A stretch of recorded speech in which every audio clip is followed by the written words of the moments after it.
free and beautiful, but we have lost the way.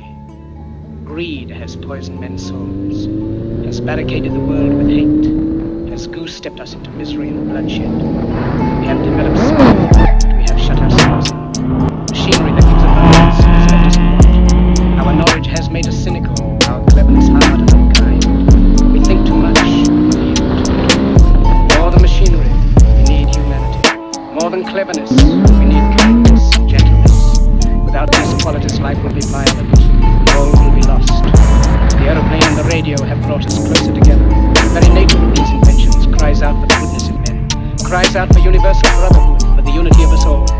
Even now my voice is reaching millions throughout the world, millions of despairing men, women and children, victims of a system that makes men torture and imprison innocent people.